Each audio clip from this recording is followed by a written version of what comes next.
ఆలోచనలు ఆలోచనలు లేని మనిషి ఎవరుంటారు? ప్రతి ఒక్కరిలో కూడా ఒక్కొక్క ఆలోచన ఉంటుంది. ఒక్కొక్క ఉన్మాదంగా మారే లక్షణాలు కలగొచ్చు. ఏవైనా అది మంచిగా కావచ్చు, చెడుగా కావచ్చు, ప్రతి ఒక్కరిలో కూడా ఒక ఆలోచన ఉంటుంది. నిన్న నా దగ్గరికి ఒక క్లయింట్, ఒక బాబు వచ్చాడు. ఎన్ని ఇయర్స్? 6 ఇయర్స్. వాడిలో మేబీ అందరూ అబ్జర్వ్ చేసేది ఏ ప్రాబ్లమ్స్ అబ్జర్వ్ చేస్తారు? వాళ్ళ పేరెంట్స్ ఇలా సైకాలజీ సెంటర్లకి తీసుకొచ్చారు అంటే ఒక ప్రాబ్లమ్ అని అనాలిసిస్ చేసుకున్నారంటే ఏమని అనుకుంటారు? మామూలుగా అయితే చదువులో ప్రాబ్లమా, లేకపోతే కొద్ది లో సెల్ఫ్ కాన్ఫిడెన్స్ ఉందో, లేకపోతే సంథింగ్ మార్కులు తక్కువ వస్తున్నాయో ఏదైనా అనుకుంటాం. కానీ వాడిలో ఎక్స్పెక్ట్ చేయలేని అంత ప్రాబ్లం ఉంది. అది ఎలాంటిది అంటే వాళ్ళ స్కూల్లో ఒక అమ్మాయికి లవ్ లెటర్ రాసిచ్చాడు. ఐ లవ్ యూ అని రాసిచ్చాడంట.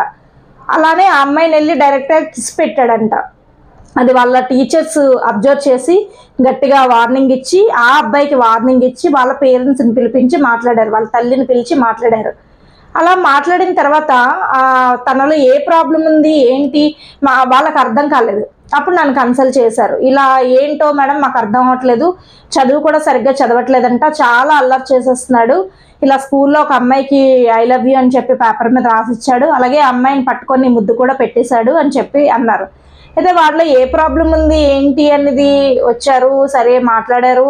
సరే నేను వాళ్ళ పేరెంట్స్తో వాళ్ళ మమ్మీతో మాట్లాడాను, ఆమెను బయటికి పంపించాను.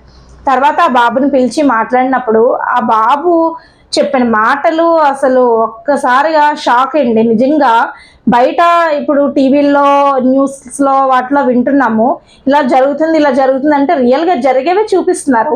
ఇక్కడ ప్రత్యక్షంగా నేను విన్నది ఏంటంటే, ఏంటి నాన్న ఏమైంది నీకు ఈ ఏజ్లో? ఎన్ని ఇయర్స్ అంటే 6 ఇయర్స్ వాడికి. ఏ ఏజ్లో ఏంటి నాన్న నీకు ఈ ప్రాబ్లము? ఎందుకు నువ్వు అలా చెయ్యాలనిపించింది? దేని ఇన్స్పిరేషన్గా తీసుకున్నావు అంటే మొబైల్. ఆ మొబైల్లో ఏం చూసావంటే, సరే నా మొబైల్ తీసి ఓపెన్ చేసి చూపించు అంటే నాది ఓపెన్ చేయలేకపోయాడు.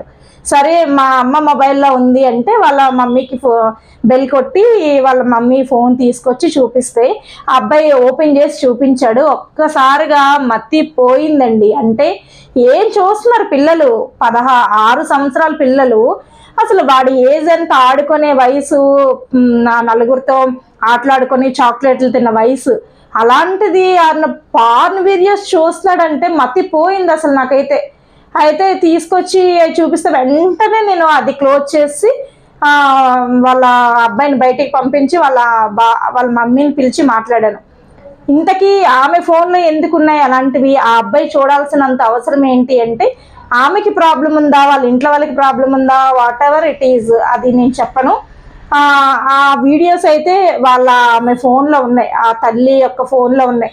ఆ వీడియోస్ చూడడం వలన అంటే ఇంట్లో పెద్దవాళ్ళు చేసే మిస్టేక్ అది పిల్లల వరకు వాళ్ళ జీవితాలను నాశనం చేసే వరకు వెళ్ళిపోతుంది. వాడు అవి ఓపెన్ చేసుకొని చూస్తున్నాడు. ఆ మొబైల్ అంటే ఇష్టం పెరిగిపోతుంది, పేరెంట్స్ అంటే ఇరిటేట్ పెరిగిపోతుంది, అలా చెయ్యాలి అనిపిస్తుంది అంటున్నాడు వాడు. అసలు వాడి మాటలు వింటుంటే బాబోయ్, ఇలాంటి పిల్లలు కూడా ఉన్నారు. ఏమైపోతుంది మన సమాజం?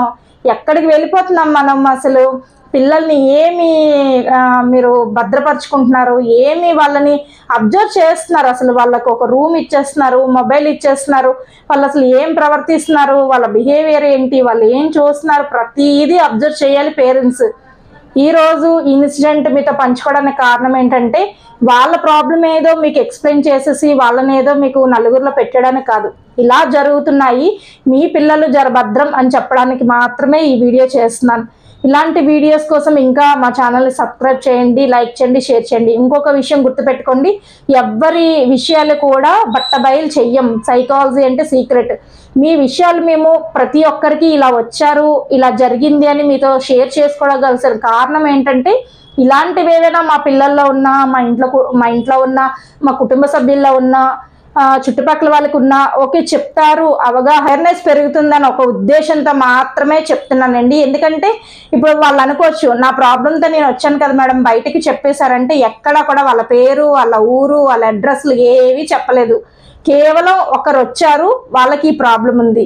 మీలో ఎవరికైనా ఈ ప్రాబ్లం ఉంటే దాన్ని ఒక సైకలాజికల్ డిజార్డర్ కింద మీరు గమనించుకొని నా దగ్గరికి వస్తారో లేకపోతే అదర్ పర్సన్ దగ్గరికి వెళ్తారో మీ ఇష్టం.